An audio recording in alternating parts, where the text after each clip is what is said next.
आ रही है आवाज। रिकॉर्डिंग स्टार्ट कर दी है। Has the recording been started? Yes. चलो जी, कंटिन्यू करेंगे।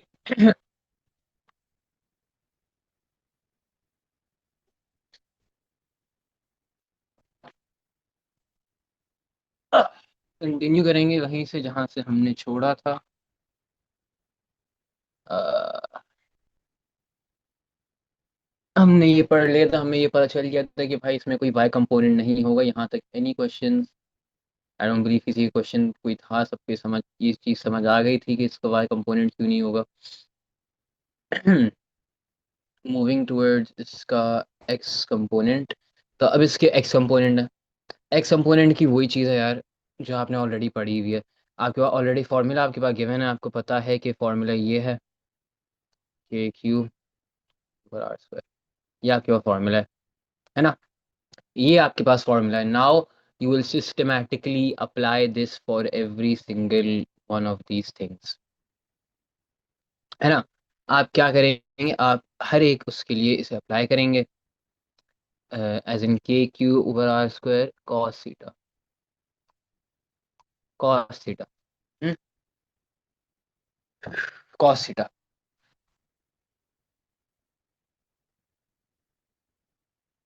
ऐसा करेंगे आप।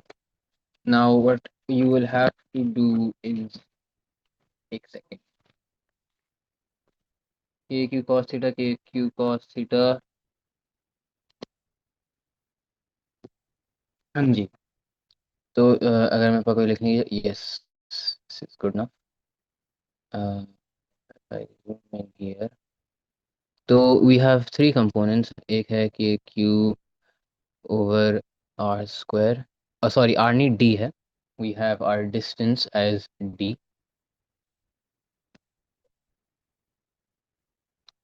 D square cos theta, and then same thing multiplied by 2, and now we will apply it for each of these things। एक हमारे पास 2q है,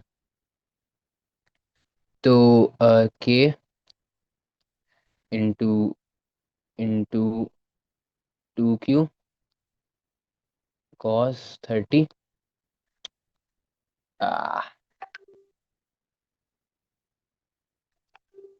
cos 30। um, एक सेकेंड।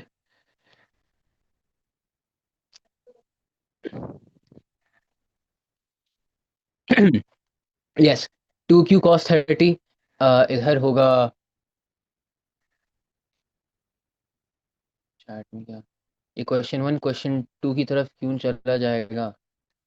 Q1 Q2 की तरफ क्यों चला जाएगा डायग्राम में? वाई कंपोनेंट के लिए आप पूछ रहे हो?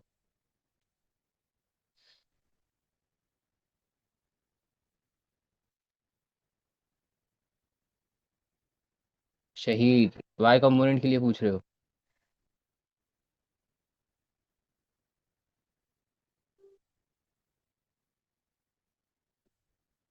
सवाल। नो, ये देखो E1 + E2 क्यों, कहाँ कहाँ हो रहा है E1 + E2?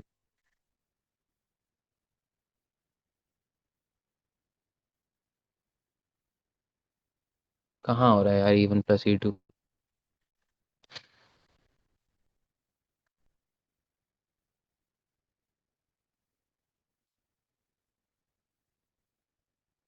भाई मैं पहुंच रहा हूँ, अब शायद आगे का सवाल पूछ रहा हूँ, मुझे समझ नहीं आया आपने क्या पूछा, but I am getting there. सब आ जाएगा समझ। For each Q1 Q2, for each Q1 Q2 Q3 हम अप्लाई करेंगे के क्यू और R square cos theta. For Q1, it's going to be 2Q, K 2Q over D square cos 30. For Q2, it's going to be K minus 2Q cos 30 over D square. And for Q3, it's going to be minus 4 K into minus 4Q over D square into cos 30। सही है। अब यही चीज़ उन्होंने इधर की है। E1 आपके पास ये आ रहा है, मेक सेंस। E1 ये क्यों आ रहा है, 2Q d² and this is all K। E2 वही चीज़ है, 2Q 1/4 pi epsilon which is K, and then you have E3 which is 4Q 1/4 pi epsilon d². Now क्या बात है कि भाई, अब हमें क्या पता है, this thing Q1 is a proton, Q2 and Q3 they are electrons. The field for these electrons will be like this, but the field for this proton will be like this, away from the proton. ये बात आपको याद थी कि field for proton goes away and field for electron goes towards. So this is going towards electron and this is going away from proton. And this is going away from proton, तो इन इसका इसका horizontal component add हो जाएगा, इसका horizontal with E3। तो क्या होगा, E1 E2 add हो जाएंगे, they will be the same. E1 E2 add हो गए and their horizontal component, the E1 E2 के horizontal components will be added with E3, right? E1 E2 को आपने ऐड किया, आपके पास ये आ गया, फिर आपने उसको E3 में ऐड किया, तो आपके पास अल्टीमेटली आंसर ये बन रहा है। ये समझ आ गया? Any questions in this part? Yes, of course, diagrams given होंगी क्वेश्चन में। E1 plus E2 is not equal to E3, that is not how you're doing that। E1 E2 तब E3 के इक्वल होता है जब E3 यूं जा रहा होता, but E3 is in the same direction, इसका हॉरिजॉन्टल कंपोनेंट यूं जा रहा है, तो it's gonna be E1 plus E2 plus E3, and बड़ी E, E net is equal to is equal to E3 तब होता जब E3 आपका यूं जा रहा होता, E3 ये तब होता is equal to. Plus minus signs क्यों नहीं लगा यहाँ, इट डजेंट मैटर, आप प्लस माइनस साइंस लगाओ ना लगाओ। आप कहाँ पे आप कह रहे हो, यहाँ पे आप कह रहे हो ना, यहाँ पे प्लस माइनस कुछ हो नहीं रहा है। अ, क्या कहते हैं, क्या कहते हैं,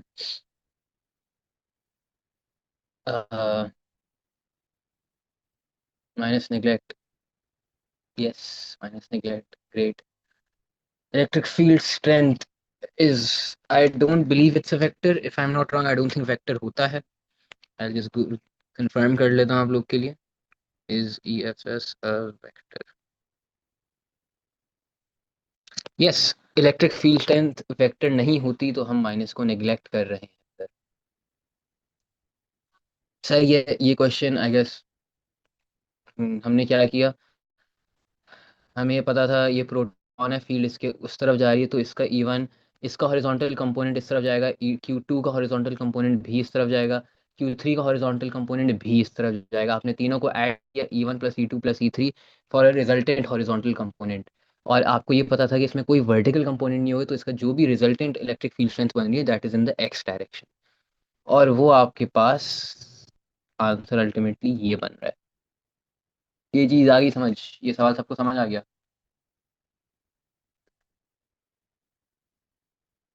एनी क्वेश्चंस? ये सवाल आ गया समझ सबको?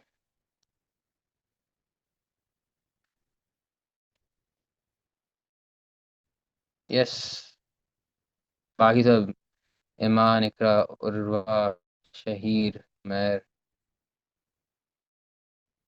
रिपीट। ओके, E3 कैसे निकालेंगे? E3 का आपने वही जैसे आपने E1 या E2 रिस्पेक्टिव निकाला था, E3 वही उसी फॉर्मूले से K/Q/d², और Q क्या था, 4Q था, तो 4K/4Q/d², तो K की जगह इन्होंने 4 1/4 पाई एप्सिलॉन लिख दिया, तो यप। लेट्स रिपीट, एक दफ़ा रिपीट भी कर लेते हैं, एक दफ़ा रिपीट कर लेते हैं दोबारा।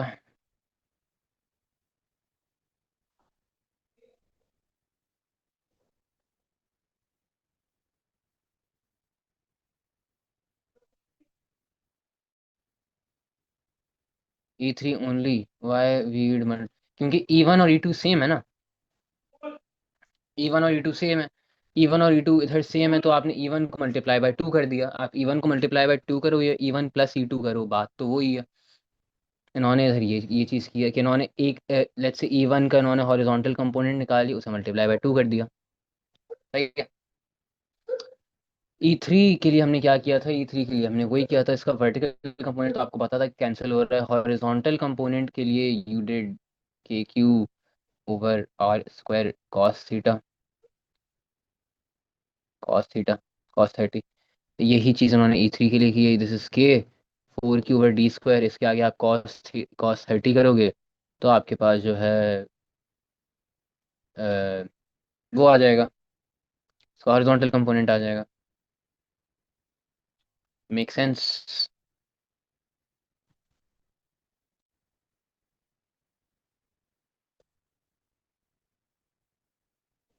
समझ आ गया ये सवाल सबको? Any other question?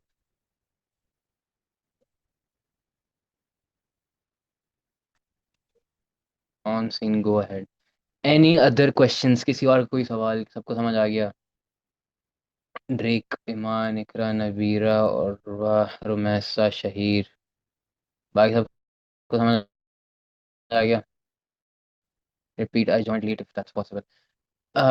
कोई बात नहीं, रिपीट आपने लेट ज्वाइन किया, दोबारा एक दफ़ा कर देते हैं रिपीट। क्या चक्करबाजी है भाई इधर। Q1 एक प्रोटॉन है, उसकी field will be going away. Q3 Q2 electrons हैं, उनकी field will be going towards. Q1 Q2 का हॉरिजॉन्टल कंपोनेंट सेम है, इसलिए इन दोनों को हमने ऐड कर दिया इधर। इन दोनों का हॉरिजॉन्टल कंपोनेंट निकाल के हमने E3 के हॉरिजॉन्टल कंपोनेंट में ऐड करा दिया। For the resultant electric field, vertical component हमने पिछली मीटिंग में डिस्कस कर लिया था कि क्यों नहीं होगा, क्योंकि जिस तरीके से कैंसिल होता है वो हमने डिस्कस कर लिया था। इधर आपने E1 निकाला, इधर आपने E2 निकाला, इधर आपने E3 निकाला। फिर आपने इन दोनों की जो है, इधर आपने उनके, या आपने उनका हॉरिजॉन्टल कंपोनेंट निकाला हुआ है, फिर आपने E3 में ऐड कराया हुआ है। फिर for a final answer of this, that is how we did this.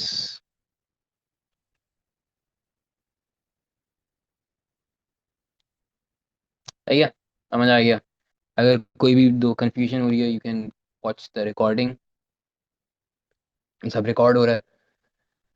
अभी फिलहाल सबको ये चीज़ समझ आ गई है, ये क्वेश्चन समझ आ गया?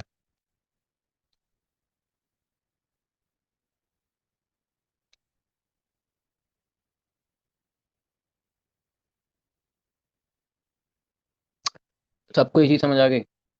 फिर टॉपिक चेंज हो रहा है। Yes,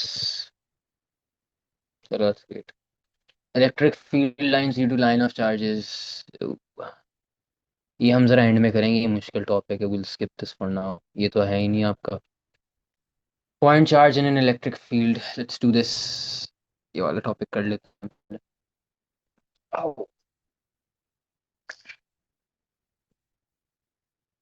Point charge in an electric field. If a particle with charge Q is placed in an external electric field, electrostatic force F acts on the particle. The electrostatic force that is acting on a charge that is placed in an electric field is equal to that charge multiplied by the electric field. ये आपके पास एक और formula है, check point ये कर लेते हैं। In figure, what is the direction of electrostatic force on the electron due to the external electric? Now, आप लोग को ये पता था कि एक इलेक्ट्रॉन है, then the force on that electron due to a field will be the opposite direction of the field. ये मैंने आपको पिछली मीटिंग में पूरा बताया था। तो यू नो कि because of this the field that is going right, the force on the electron will be towards the left. क्यों? क्योंकि जब एक इलेक्ट्रॉन हम एक इलेक्ट्रिक फील्ड में प्लेस करते हैं, the force on that electron is always opposite to the direction of the electric field. तो since the field is going right, the force will be on the electron, it will be left. Which direction will the electron accelerate if it is moving parallel to the y-axis? Parallel to the y-axis, तब भी field right की तरफ जा, electron को आप जैसे भी move कराओ, what the force is depending on is the electric field. Since electric field is continuously going right, the electron will continuously experience a force to the left. If instead the electron is initially moving right, will speed increase, decrease और remain constant? Electron right पे move कर रहा है, उस पर एक force apply हो रही है लेफ्ट की तरफ, तो जाहिर सी बात है आप राइट जा रहे हो, आपको एक चीज रोक रही है, आपकी स्पीड डिक्रीज होगी। ABC समझ आ गए? ABC समझ आ गया? ABC में कोई भी confusion?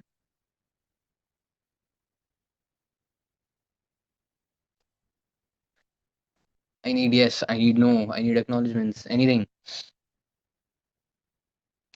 Ah, repeat C. Okay, if in सी में क्या चक्करबाजी है भाई, आपसे वो बोलने एक इलेक्ट्रॉन है वो राइट की तरफ जा रहा है इसी फील्ड में, विल इट स्पीड इंक्रीज और डिक्रीज? आपको पता है अगर इलेक्ट्रॉन राइट की तरफ जा रहा है और उसकी एक फोर्स तो उस पर लेफ्ट की तरफ ही लगेगी, आप क्योंकि field continuously is going towards the right, electron पे continuously force towards the left लगेगी।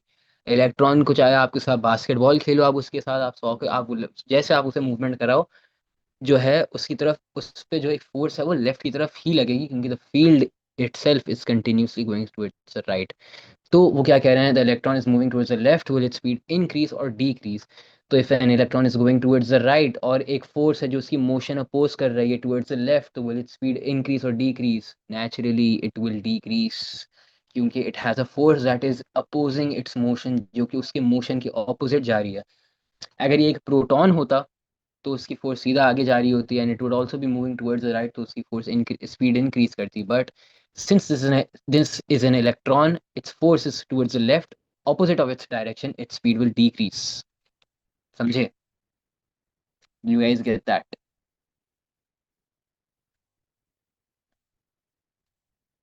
ये चीज समझ आ गई सबको, इन स्पीड डिक्रीज होने की? सी समझ आ गया, ABCD, ABC समझ आ गया सबको? I need yes, I need no, any questions? God, any questions? Any questions? Any question? Any questions at all? सबको समझ आ गया? No question? सबको समझ आ गया? बाकी सबको समझ आ गया? शहीर, उमर, रुमैसा, नबीरा, इमरान, ड्रेक, बाकी सबको समझ आ गया? उसके बाद will move forward. Yes, okay, move forward. Measuring the elementary charge. When tiny oil drops are sprayed into chamber A, some of them become charged, some of them become charged either positive or negative. In the process, consider of the left transfer to one and on to chamber C. Okay, consider a drop that goes from A to C. अपना this is your formula. This is your formula. क्योंकि the force, downwards force is balanced by the electrostatic force. ये QE was a formula for what? The electrostatic force on a charge that is being placed in an external electric field. कहाँ गया वो? आपके पास ये वाला formula था, किधर गया आपके पास? uh, मिल नहीं रहा मुझे। जहाँ पर भी था, it was the formula for a external, for a charge being placed in an external electric field, right? अब इसमें क्या है, discover that the values of Q were always given by, ये चीज हमने पहले पढ़ी थी आई गेस चैप्टर 21 में, कि any charge that exists is a integer multiple of the elementary charge। इन्होंने यही चीज इधर बताई हुई है, integer multiple of the elementary charge। any charge that exists is the integer multiple of the elementary charge, in which E is the fundamental elementary charge।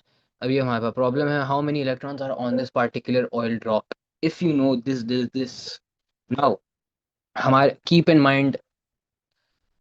mind this formula, mg is equal to क्या बोलते हैं, q p।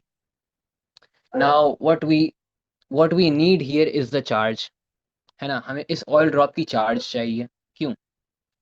What we know is, हमारे पास ई given है, हमारे पास जी, हमें पता है क्या है, हमें इस चीज़ का मास निकालना है। मास हम कैसे निकाल सकते हैं? It is an oil drop as in it is a sphere कह लो, है ना? तो स्फीयर का मास कैसे निकलता है? आई बिलीव उसका फॉर्मूला था, wait I will just check really quick. ये मैंने आई थिंक कि किसी को करवाया भी था कल, पता नहीं कौन था। एक दफ़ा चेक भी कर लेता हूँ। हु वाज इट जिसका मैंने ये सवाल करवाया? Yes, 4/3 pi r cube into density. एक स्फीयर के mass, like we will, since it's a oil drop, तो the oil drop will be a sphere. और स्फीयर के मास का फॉर्मूला होता है 4/3 पाई आर क्यूब डेंसिटी। ये आपके पास स्फीयर के मास का फॉर्मूला होता है। इधर आपके पास पाई आपको पता है, आर आपके पास गिवन है, आर आपके पास गिवन है, डेंसिटी आपके पास गिवन है, डेंसिटी आपके पास गिवन है। इधर से आप क्या करोगे, इधर से आप क्या करोगे, यू विल फाइंड एम, उसके बाद आपको you have to rearrange like this, m g over E is equal to charge, and then आपके पास जब चार्ज आ जाएगी, since it is a integer multiple of elementary charge, you will divide this thing by the elementary charge by E। ये चीज सबको समझ आई? ये सवाल सबको समझ आई? एक प्रॉब्लम। 4 पाई, 4, भाई वो फॉर्मूला है वो, I think it's 4/3 pi r cube density. I am pretty sure यही होता है। वो फॉर्मूला है वो, उसमें क्या कंफ्यूजन होगी? 4 पाई आर, 4 पाई, वापस समझाओ कौन सा, क्या चीज वापस समझाओ? आओ,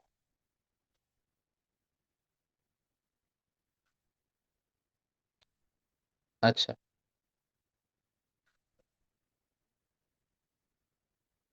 चल।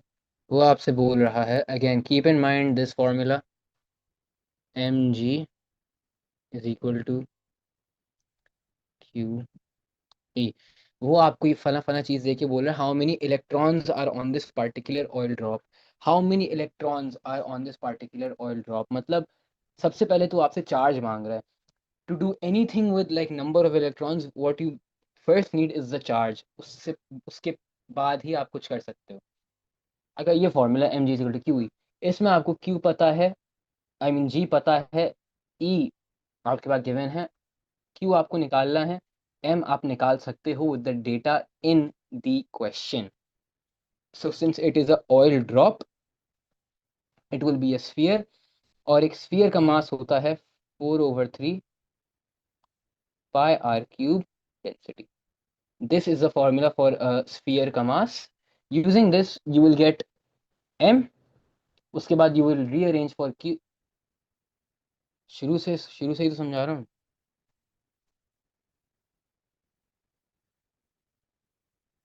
उसके बाद एम जी आ जाएगा, then you will rearrange for q, q जब आ जाएगा you will divide that by elementary charge to get the number of electrons, जो कि हमने आई बिलीव कल हमने किया भी था एक सवाल में। Any questions? समझ आया क्या किसी को? ये दोबारा समझाओ क्या सीन है, वापस समझाओ। कौन सा, क्या चीज़ समझ नहीं आ रही, क्या चीज़ वापस समझाओ, समझ क्या नहीं आ रहा?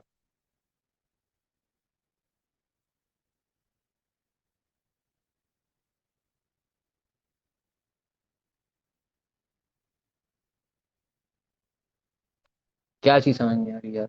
व्हाट? क्या चीज़ समझ नहीं आ रही?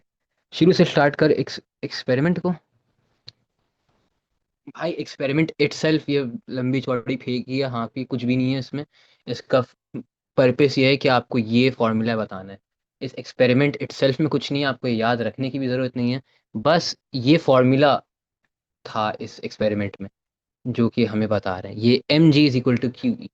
M g is equal to q e, mass into gravity is equal to charge into electrostatic force. ये आपके पास फॉर्मूला था जो कि आपने इस एक्सपेरिमेंट से जो है निकाला था। एक्सपेरिमेंट इटसेल्फ में कुछ भी नहीं है, एक्सपेरिमेंट इटसेल्फ में कुछ भी नहीं है। बस आपने जो याद रखना है वो आपने ये फॉर्मूला याद रखना है।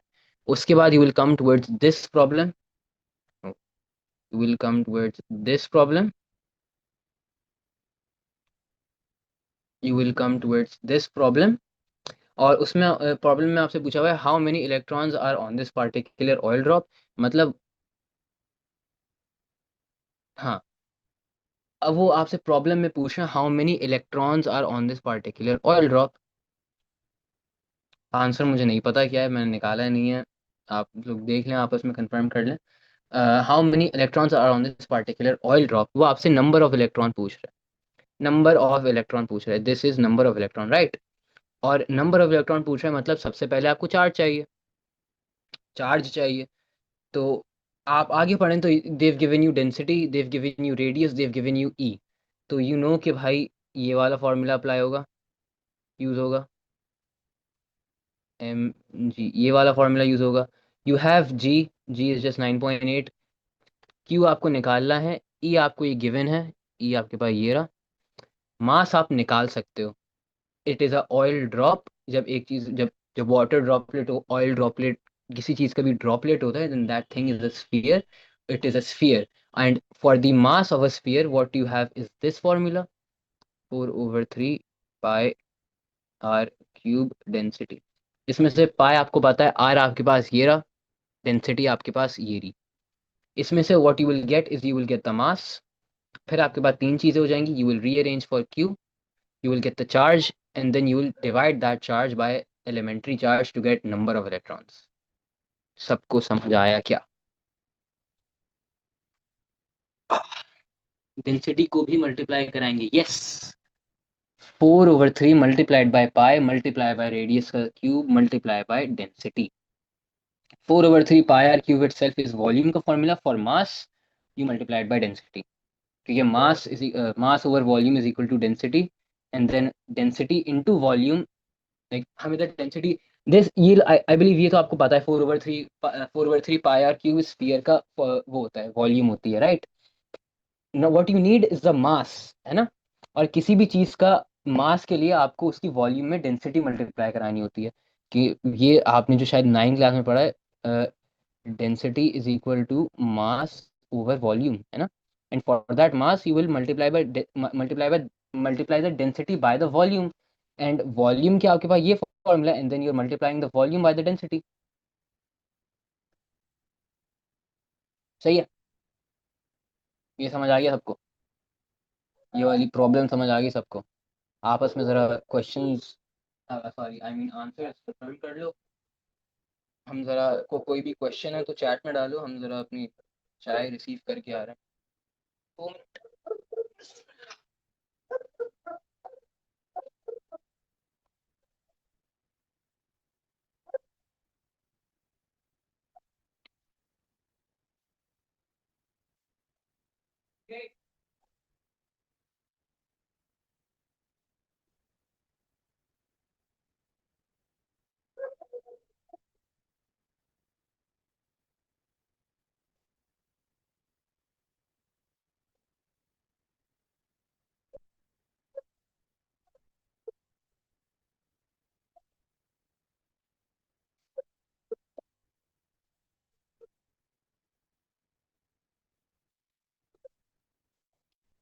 चलो जी, एनी क्वेश्चंस? क्यू कैसे निकालेंगे?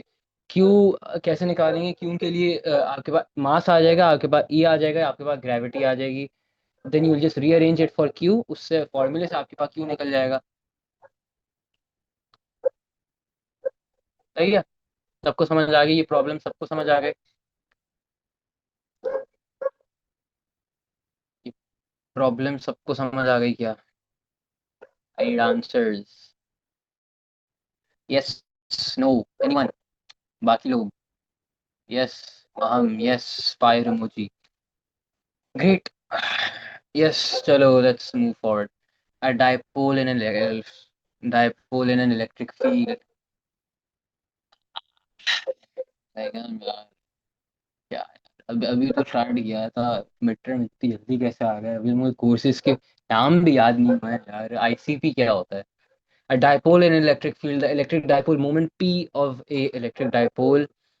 हम कल paper, the electric dipole moment P of electric dipole is a vector that points from a negative to the positive end of a dipole। Electric dipole moment is a vector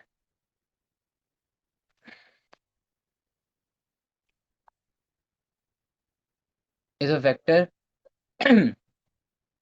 is a vector that points from the negative to the positive end of a dipole. बोला electric dipole moment is a vector, एक vector होता है जो कि negative से positive तक जाता है. दिस इज द क्या कहते हैं, इलेक्ट्रिक डाइपोल मोमेंट.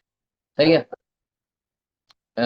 अब इधर क्या हो रहा है, is a minus charge, this is a plus charge, positive charge पे force जो लग रही है it's in the same direction as E, negative charge पे जो force लग रही है it's in the opposite direction as E. इन दोनों के बीच एक वेक्टर जाएगा which will be known as the electric dipole moment और इन दोनों के बीच का distance है d. Do you guys get कि इस डायग्राम में हो क्या रहा है? E P A B C D सबको समझ आ रहा है कि A B C ये F क्या है, ये वाला F इधर, कि ये F इधर क्यों जा रहा है, ये F लेफ्ट की तरफ क्यों जा रहा है, ये P क्या है, ये D क्या है, ये सब कुछ समझ आ रहा है. Does everybody get this? No. Okay. P is the electric dipole moment. Electric dipole moment is a dipole, is a vector that goes from the negative to the positive end of the dipole. Is a vector that goes from the negative to the positive end of the dipole. मतलब negative end मतलब यहाँ से यहाँ तक जाएगा एक vector. This is P. सही है. P ये था. ओके. नाउ एक पॉजिटिव चार्ज रखी है, ये इस पे जो फोर्स है ये राइट की तरफ जा रही है because it's a positive charge. उस पे जो फोर्स लग रही है it will be in the same direction as the field, ये हमने पहले पढ़ा है. This is a electron right here, इस पे जो फोर्स लग रही है it will be in the opposite direction as it will be in the opposite direction as the field, क्योंकि इट्स इलेक्ट्रॉन राइट, तो इस पे जो फोर्स है वो इस तरफ जाएगी. इन दोनों के बीच का डिस्टेंस आपके पास क्या हो गया, डी हो गया. राइट, ये समझ आ गया सबको. पी क्या है, एफ इस तरफ क्यों जा रहा है, ये वाला एफ उस तरफ क्यों जा रहा है, डी क्या चीज़ है. Do you all get this? Do you all get this?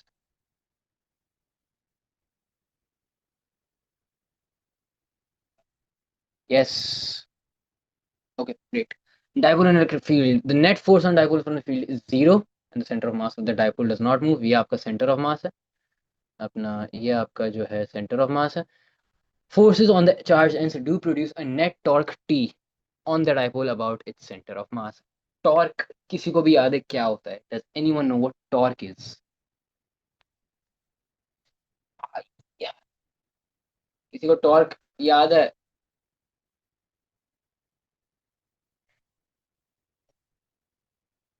नहीं यार. Torque is yes. Yes. Heavy भाई जवाब दे दिया. ओए शिट, सबको पता है. Nice. Turning effect of the body. Yes. Fire, actually fire. सही बोल रहे हैं, it's a turning effect of the body. You guys are right. Turning effect of the body that is torque. तो rotational force. Yes yes yes yes yes बिल्कुल. क्या चक्करबाजी है भाई. This F and this F will be equal, मतलब the net force on it will be equal, but although the net force on it is equal, इसमें net force तो equal है, sorry net force तो zero है, मतलब resultant force zero है. but yes, इसमें net force yes, resultant net force तो zero है, but because of the way these charges are positioned, क्योंकि ये like ऐसे रखे हैं और एक force इसकी यूं जा रही है, एक force यूं जा रही है, ये लोग ये चीज, ये पूरी चीज है ये रोटेट करेगी. इसमें क्या है कि how do I, इसमें जो है, ओ, इसमें जो है एक रोटेशनल फोर्स जनरेट होगी, क्योंकि एक फोर्स इस तरफ जा रही है, एक फोर्स ऐसे जा रही है, and the way that they are positioned, although there is the net resultant force is equal, there will be a constant torque between them. और ये एक टर्निंग इफेक्ट प्रोड्यूस होगा, क्योंकि लाइक जाहिर सी बात है एक चीज़ ये जा रही है तो it will like turn like this clockwise, एक टर्निंग इफेक्ट जो है वो